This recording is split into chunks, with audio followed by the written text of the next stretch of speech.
Vapour pressure of a liquid solution. देखो, जब भी आप लिक्विड को एक कंटेनर में डालते हो तो जो लिक्विड के पार्टिकल्स होते हैं वो धीरे धीरे करके एस्केप होने की कोशिश करते हैं, जिसे हम बोलते हैं एवोपोरेशन। तो मैंने यहां पर क्या किया, उस कंटेनर के ऊपर ढक्कन लगा दिया, उस कंटेनर के ऊपर ढक्कन लगा दिया। अब जो लिक्विड के पार्टिकल एवोपोरेट हो रहे थे अब वो अंदर ही अंदर मौजूद हैं। तो वो जो पार्टिकल जो एवोपोरेट हो रहे थे अब वो लिक्विड के ऊपर कितना प्रेशर एक्सर्ट कर रहे हैं, that is known as vapour pressure, that is known as vapour pressure. Clear है? एक बार फिर से समझिए। ये देखिए, ये एक मैंने बर्तन लिया, ओके, ये जो है ये एक बर्तन है एंड इस बर्तन के अंदर लेट्स से कि ये मैंने लिक्विड भर रखा है, राइट, ये लिक्विड है। क्या होगा कि ड्यू टू एवोपोरेशन ये जो लिक्विड के पार्टिकल्स हैं ये ऊपर उड़ना शुरू करेंगे। मैंने ऊपर एक ढक्कन लगा दिया ताकि प्रोसेस इक्विलिब्रियम में ही रहे, ताकि जो प्रोसेस है वो इक्विलिब्रियम में ही रहे। ऑलराइट, अब ये जो वेपर के पार्टिकल हैं, दिस वेपर पार्टिकल, ये लिक्विड के ऊपर कितना प्रेशर लगा रहे हैं, that is known as vapour pressure, उसको बोलते हैं हम लोग वेपर प्रेशर। अच्छा, कैसे मेजर कर सकते हो आप ये वेपर प्रेशर? सिंपल, आप यहां से क्या करिए, ये देखिए, ये आप एक होल कर दीजिए, आप यहाँ से ना एक होल कर दीजिए एंड एक कनेक्ट कर दीजिए, यहाँ से एक डिवाइस कनेक्ट कर दीजिए प्रेशर मेजर करने के लिए, है ना। तो इससे आपको पता चल जाएगा कि कितना वेपर प्रेशर है, इसको बोलते हैं हम लोग वेपर प्रेशर। एक बार फिर से समझो, लिक्विड जो होता है उसके पार्टिकल्स सरफेस को छोड़ करके ऊपर उड़ने लगते हैं, इस फेनोमेनन को हम लोग एवोपोरेशन कहते हैं। This phenomenon is known as evaporation. तो जब वो एवोपोरेट होते हैं तो वो लिक्विड के ऊपर कितना प्रेशर एक्सर्ट करते हैं is known as the vapour pressure, is known as the vapour pressure. सबसे पहले हम लोग वेपराइजेशन देखते हैं। What is the vaporisation? Vaporisation क्या होता है? सो वेपराइजेशन क्या बोल सकते हैं हम लोग कि it is evaporation, it is the evaporation, it is the evaporation of liquid particles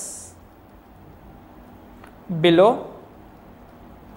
its boiling point, below its boiling point। Vaporisation क्या होता है कि evaporation of a liquid particle, मतलब लिक्विड पार्टिकल अपनी सरफेस छोड़ गए हैं below the boiling point. Boiling point पे तो हर पार्टिकल उड़ने की कोशिश करता है, पार्टिकल्स उड़ने लगते हैं, ठीक है, लिक्विड का फॉर्म चेंज होकर के गैसेस फॉर्म में आने लगता है। यहां पर बॉइलिंग पॉइंट रीच नहीं किया है, यहां पर बॉइलिंग पॉइंट से पहले ही जो सरफेस के पार्टिकल्स थे वो छोड़ रहे हैं, अपनी जगह को छोड़ रहे हैं और ऊपर ऊपर को निकल रहे हैं, right. So vaporisation, it is the evaporation of a liquid particle before it's boiling point and also it is a surface phenomenon, it is a surface phenomenon. मतलब कि जो सरफेस के पार्टिकल्स हैं वही एवोपोरेट होते हैं, जो सरफेस के पार्टिकल है वही एवोपोरेट होते हैं। देखो, कपड़े सुखाते वक्त हम कपड़ों को फैलाते हैं, क्यों फैलाते हैं? क्योंकि कपड़ा फैला देने से सरफेस एरिया बढ़ जाता है, सरफेस एरिया बढ़ेगा तो ज्यादा से ज्यादा पार्टिकल एवोपोरेट होंगे, ज्यादा से ज्यादा पार्टिकल एवोपोरेट होंगे तो कपड़े जल्दी सूख जाएंगे, राइट, इसलिए हम लोग ऐसा करते हैं, है ना। अच्छा, अब देखिए एक्चुअली में होता कैसा है, ये देखिए, ये जो अगर मैं ग्राफ बनाने जाऊं तो कैसा बनता है, जरा इस चीज को समझिएगा। टाइम वर्सेस, ये देखिए, ये यहां पर मैंने बनाया एक्सेस टाइम का, और अगर मैं एवोपोरेशन को दिखाऊं आपको तो एवोपोरेशन का ग्राफ कुछ ऐसा चलता है सीधा। This is the graph for evaporation. ये यहां पर एवोपोरेशन हो रहा है, क्यों? मान लीजिए ये जो मैंने बर्तन ले रखा है यहां पर, इस बर्तन का जो ऊपर का एरिया है, लेट्स से कि ये 10 सेंटीमीटर स्क्वायर का है, ऊपर का जो एरिया है वो 10 सेंटीमीटर स्क्वायर का है। तो 10 सेंटीमीटर स्क्वायर के ऊपर मान लो 100 पार्टिकल्स हैं, तो पहले 100 पार्टिकल्स उड़ेंगे, फिर अगले 100 ऊपर आएंगे, फिर वो उड़ेंगे, फिर अगले 100 ऊपर आएंगे, फिर वो उड़ेंगे। तो हर बार आप देखिए कि जो एवोपोरेशन हो रहा है वो कांस्टेंट रेट से हो रहा है, पहले भी 100 उड़े, अगली बार भी 100 उड़े, अगली बार भी 100 उड़े, और इस हिसाब से एवोपोरेशन एक कांस्टेंट लेवल पे चल रहा है। तो टाइम वर्सेस एवोपोरेशन का जब आप ग्राफ बनाते हैं तो वो एक सीधी लाइन बन करके आती है। दूसरा, अगर मैं कंडेंसेशन वर्सेस टाइम का बनाऊं, अगर मैं कंडेंसेशन वर्सेस टाइम का बनाऊं तो इसका जो ग्राफ है ये कुछ ऐसा बनता है, इसका जो ग्राफ है ये कुछ ऐसा बनता है। किसका है ये ग्राफ? यह है कंडेंसेशन का, कंडेंसेशन। अब ये कंडेंसेशन क्या हो गया? उल्टा, एवोपोरेशन का उल्टा है कंडेंसेशन। एवोपोरेशन में क्या होता है? पार्टिकल सरफेस को छोड़ करके ऊपर चले जाते हैं, एंड कंडेंसेशन में क्या होता है? पार्टिकल वापस से जुड़ करके नीचे आ जाते हैं, लिक्विड में वापस आ जाते हैं। This is known as condensation. Evaporation में पार्टिकल उड़ रहे हैं और कंडेंसेशन में पार्टिकल वापस नीचे आ जाते हैं।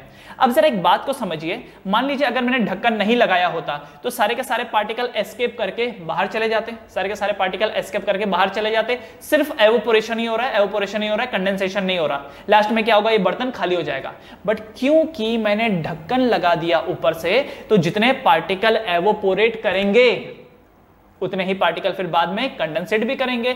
इसलिए ये जो सिस्टम है ये डायनेमिक इक्विलिब्रियम में चलता जा रहा है। बट इक्विलिब्रियम कब आएगा? क्या स्टार्टिंग से इक्विलिब्रियम होगा?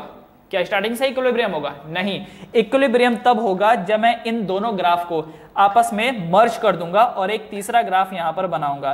तो देखिए ये जो तीसरा ग्राफ है ये कुछ ऐसा बनेगा, दिस इज टाइम, एंड ये देखिए एवोपोरेशन का जो ग्राफ था वो तो सीधा जा रहा था, एवोपोरेशन का ग्राफ तो सीधा जा रहा था। कंडेंसेशन का ग्राफ लेट्स से ये कुछ ऐसा जा रहा था, ये है कंडेंसेशन का graph, this is the graph of condensation.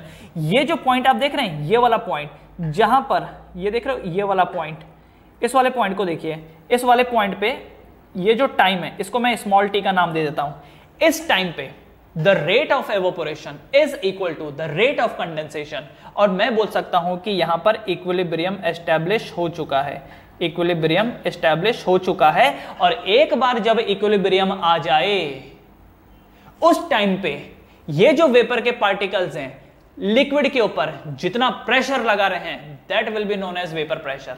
फिर से सुनिए, एक बार इक्विलिब्रियम आ जाए, इक्विलिब्रियम सबसे पहले कब आएगा? जब आप उस बर्तन के ऊपर ढक्कन लगा देंगे तब आएगा इक्विलिब्रियम। अगर ढक्कन खोल दिया तो पार्टिकल तो ऊपर उड़ गए और कंटिन्यूअसली एवोपोरेशन चलता जा रहा है, कंडेंसेशन तो हो ही नहीं रहा है, तो कौन सा इक्विलिब्रियम आएगा? नहीं आएगा। आपने ढक्कन लगा दिया, ढक्कन लगा देने से क्या हुआ? स्टार्टिंग में एवोपोरेशन तो था पर कंडेंसेशन नहीं था। क्यों? कंडेंसेशन होने के लिए पहले तो कुछ पार्टिकल होने चाहिए ना ऊपर। जब आपने रिसेंटली ढक्कन लगाया है तो ऊपर का जो पार्ट है, मतलब ये वाला जो पार्ट है ये खाली है, इसमें कुछ भी नहीं है, तो कंडेंसेशन क्या होगा? कुछ भी नहीं होगा। धीरे धीरे करके जब पार्टिकल्स ऊपर ऊपर को उड़ेंगे तब जाकर के जो गैसेस के पार्टिकल हैं उसकी संख्या ज्यादा वहां पर बनेगी, और जब उनकी संख्या ज्यादा वहां पर बनेगी तब तो जाकर के वो आपस में टकराएंगे और कंडेंस होकर नीचे आएंगे ना। तो याद रखिएगा, एवोपोरेशन कंटिन्यूअसली चलता रहता है एक कांस्टेंट फेज में। कंडेंसेशन स्टार्टिंग में 0 होता है, क्योंकि पहले कुछ तो होना चाहिए ना ऊपर जो सेटल होकर नीचे आए। तो स्टार्टिंग में कंडेंसेशन 0, बाद में कंडेंसेशन बढ़ता है। एक टाइम ऐसा आता है कि जिस लेवल से एवोपोरेशन हो रहा है उसी लेवल से कंडेंसेशन भी हो रहा है, तब हम समझ जाएंगे कि इक्विलिब्रियम आ गया है। एंड उस इक्विलिब्रियम को अटेंड करने के बाद ये जो वेपर पार्टिकल्स हैं ये लिक्विड के ऊपर जितना प्रेशर लगाते हैं is known as the vapour pressure, is known as the vapour pressure, right. तो चलिए वेपर प्रेशर को भी एक बार हम लोग लिख लेते हैं कि the vapour pressure is vapour pressure of a liquid या फिर solution, vapour pressure of a liquid या फिर solution is the pressure exerted by vapor, is the pressure exerted by vapors in equilibrium with liquid or solution at a particular temperature, okay।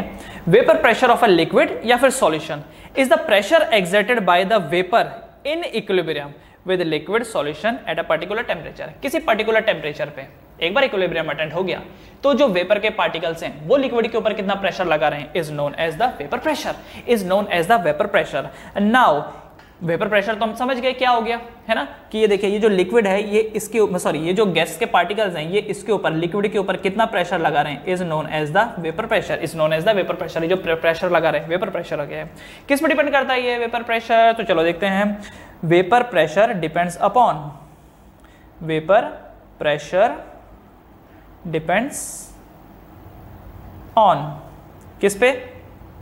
Number 1, vapour pressure depends on number 1 nature of liquid, number 1 nature of liquid. सबसे पहले ये depend करता है nature of liquid पे। अब nature of liquid पे मतलब अब जरा सोच के देखिए, अगर लिक्विड पार्टिकल के बीच में इंटरमॉलिक्यूलर फोर्सेस काफी स्ट्रांग है, एक लिक्विड का मॉलिक्यूल दूसरे लिक्विड के मॉलिक्यूल से टाइटली बंधा है, दूसरा तीसरे से टाइटली बंधा है, सब एक दूसरे से टाइटली बंधे हैं, तो मुझे बताइए क्या ये लिक्विड के पार्टिकल एवोपोरेट कर पाएंगे इजीली? जरा सोच के बताओ, क्या ये एवोपोरेट कर पाएंगे इजीली? नहीं। अगर ये एवोपोरेट ही नहीं कर पाएंगे तो प्रेशर क्या लगाएंगे? एक बार एवोपोरेट करके वेपर फॉर्म में तो आए, वेपर फॉर्म में आएंगे तब जो प्रेशर लगाएंगे is known as the vapour pressure. पहले एवोपोरेट तो करें।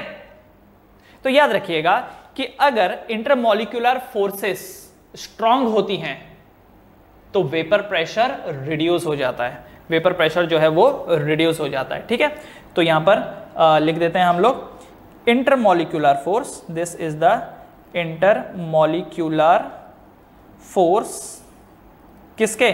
Between liquid particles, between liquid particles. The intermolecular force between liquid particles अगर ज्यादा होगा, ये ऊपर के एरो का मतलब ज्यादा होगा, अगर intermolecular force between liquid particles अगर ज्यादा है तो इन दैट केस जो ये वेपर बनेंगे या फिर वेपराइजेशन कम होगा। अगर वेपराइजेशन कम होगा तो जो वेपर प्रेशर है वो भी कम होगा। अरे लॉजिकल बात है भाई, अगर इंटरमॉलिक्यूलर फोर्स स्ट्रांग है तो पार्टिकल ऊपर उड़ेंगे ही नहीं, तो वेपराइजेशन ही नहीं होगा। अगर वेपराइजेशन ही नहीं होगा तो वेपर प्रेशर कहां से क्रिएट होगा? पहले वेपर तो बने, वेपराइजेशन से वेपर क्रिएट होते हैं, वेपर क्रिएट होंगे तो जाके वेपर प्रेशर होएगा ना। ठीक है, तो अगर इंटरमॉलिक्यूलर फोर्स ज्यादा है तो वेपराइजेशन कम होगा तो वेपर प्रेशर भी कम होगा। So this is the nature of the liquid, nature of the liquid. अच्छा, अब मुझे एक बात बताओ, इंटरमॉलिक्यूलर फोर्स स्ट्रांग किस में होती है? किस में होती है? क्या पोलर में ज्यादा होती है? यस। सबसे पहले तो जिन लिक्विड के अंदर हाइड्रोजन बॉन्डिंग है, जिन लिक्विड के अंदर हाइड्रोजन बॉन्डिंग है, ये तो सबसे ज्यादा स्ट्रांग इंटरमॉलिक्यूलर फोर्स है। मतलब ऐसा तो बाकी भी हैं, जैसे आयनिक भी आपने पढ़ा है ना, बाकी अदर टाइप्स भी आपने पढ़े हैं, लेकिन स्पेशली मैं बात कर रहा हूं एक नॉन पोलर की एंड पोलर की। ओके, एंड पोलर में भी कौन? एक तो डाइपोल आप सुनोगे और एक हाइड्रोजन बॉन्डेड वाला, जैसे वाटर के अंदर हाइड्रोजन बॉन्डेड वाला किस्सा रहता है। कई ऐसे सब्सटेंस भी हैं जिनके अंदर पोलर फॉर्मेशन रहता है, मतलब डाइपोल रहता है ना। ओके, तो जैसे कि मैं यहां पर ले लेता हूं di ethyl ether, let's say C2H5O, आपको पूछा है कि वाटर में एंड डाई इथाइल ईथर में, वाटर में एंड डाई इथाइल ईथर में किस में ज्यादा वेपर प्रेशर रहेगा? किस में ज्यादा वेपर प्रेशर रहेगा, डाई इथाइल ईथर में या वाटर में? तो आपको शायद पता होगा कि वाटर में इंटरमॉलिक्यूलर हाइड्रोजन बॉन्डिंग होती है, काफी स्ट्रांग बॉन्डिंग होती है। क्योंकि काफी स्ट्रांग बॉन्डिंग है, इस वजह से पार्टिकल्स का सरफेस को छोड़ पाना काफी मुश्किल होगा, राइट? पार्टिकल्स का सरफेस को छोड़ना काफी मुश्किल होगा, और अगर काफी मुश्किल होगा तो वेपराइजेशन इजीली होएगा नहीं। अगर वेपराइजेशन इजीली नहीं होगा तो वेपर प्रेशर भी बनेगा नहीं। तो देखो डाई इथाइल ईथर का ज्यादा वेपर प्रेशर है, ठीक है। ये किसकी बात कर रहे हैं हम लोग? वेपर प्रेशर की। तो ध्यान रखना, वेपर प्रेशर किसका ज्यादा है? डाई इथाइल ईथर का ज्यादा है as comparative to the water. एक और चीज, सपोज C2H5OH, इसका ज्यादा है या वाटर का ज्यादा है? किसका ज्यादा है? C2H5OH का ज्यादा है या वाटर का ज्यादा है? किसका ज्यादा है वेपर प्रेशर? जरा सोच के देखो, वेपर प्रेशर किसका ज्यादा होगा? किसका ज्यादा होगा? तो जिसके बीच में स्ट्रॉन्ग इंटरमॉलिक्यूलर फोर्स होगी उसका वेपर प्रेशर कम होगा। तो किसके ज्यादा है? अल्कोहल में ज्यादा स्ट्रॉन्ग इंटरमॉलिक्यूलर फोर्स है या वाटर में? तो आंसर इज वाटर में, है ना। तो इसका भी सेम ट्रेंड है, इसीलिए तो अल्कोहल की स्मेल बड़ी जल्दी आ जाती है। अल्कोहल की, जिसने भी अल्कोहल पिया होगा तुरंत पता चल जाता है आपको। क्यों? क्योंकि अल्कोहल के जो इंटरमॉलिक्यूलर फोर्स हैं वो उतने स्ट्रॉन्ग नहीं है। क्योंकि उतने स्ट्रॉन्ग नहीं है तो वेपराइजेशन इजीली हो जाता है। मतलब जो अल्कोहल जिसने पिया है वो इजीली वेपर फॉर्म में आ जाता है। जैसे वो इजीली वेपर फॉर्म में आ जाता है तो तुरंत सामने वाले को पता चल जाता है पी के आया। ठीक है ना, समझ गए ये चीज? ओके, तो सबसे पहला हो गया ये नेचर ऑफ लिक्विड। तो ये दोनों जो हमने एग्जांपल लिए ये किसके लिए था? वेपर प्रेशर के लिए था, राइट। अच्छा, दूसरा temperature. The second one is temperature. Temperature, तो टेम्परेचर पे ये कैसे डिपेंडेंट है? Vapour pressure. अब आप एक चीज सोचो, अगर टेम्परेचर बढ़ेगा तो वेपराइजेशन बढ़ेगा। हम जानते हैं टेम्परेचर बढ़ेगा तो पार्टिकल्स को ज्यादा एनर्जी मिलेगी और वो ज्यादा इजीली एस्केप कर जाएंगे। एस्केप तो करेंगे, बाद में प्रेशर भी उल्टा ज्यादा डालेंगे। एक बात बताइए, अगर टेम्परेचर ज्यादा है तो ज्यादा पार्टिकल सरफेस को छोड़ रहे हैं, ज्यादा पार्टिकल सरफेस से छोड़ तो रहे हैं, ज्यादा काइनेटिक एनर्जी के साथ छोड़ रहे हैं, और ज्यादा काइनेटिक एनर्जी में जब वो टकराएंगे लिक्विड के सरफेस के ऊपर तो ज्यादा प्रेशर क्रिएट करेंगे, है ना। तो इसके लिए आप लोग लिखिए कि टेम्परेचर का रिलेशन क्या है, when ever the temperature increases, जब कभी भी टेम्परेचर बढ़ता है तो वेपर प्रेशर भी बढ़ता है।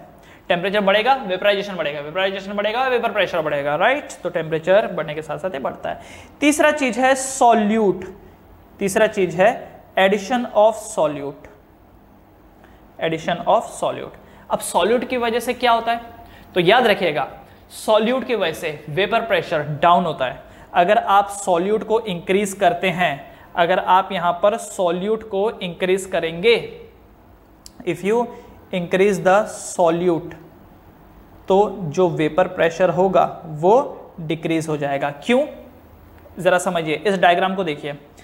ये है यहां पर एक कंटेनर एंड इस कंटेनर के अंदर मैंने भर रखा है ये वाला लिक्विड, ओके।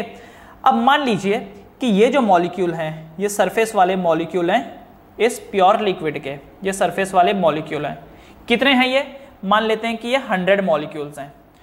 तो पहले सेकंड 100 मॉलिक्यूल्स ऊपर उड़ गए, अगले सेकंड और 100, अगले सेकंड और 100, और इस तरीके से ये कांस्टेंट फेज में चलता जा रहा है। मैंने नमक ऐड कर दिया, मैंने क्या किया, यहाँ पे नमक ऐड कर दिया। नमक ऐड करते ही नमक ने ये जगह ऑक्यूपाई करनी शुरू कर दी। ये देख रहे हो, नमक कहाँ कहाँ होगा, अंदर भी होगा, सरफेस पे भी होगा। ये देख लो, ये नमक आ गया, ये देखिए ये यहाँ पर नमक आ गया, है ना, ये जो है ये यहाँ पर नमक आ गया। ऑलराइट, अब सरफेस पे पहले 100 पार्टिकल थे, क्योंकि आपने नमक ऐड कर दिया तो जो पहले सरफेस पे 100 पार्टिकल थे अब वहां पर 70 पार्टिकल ही रह गए हैं। तो अब हर सेकंड 70 पार्टिकल ही ऊपर उड़ पाएंगे।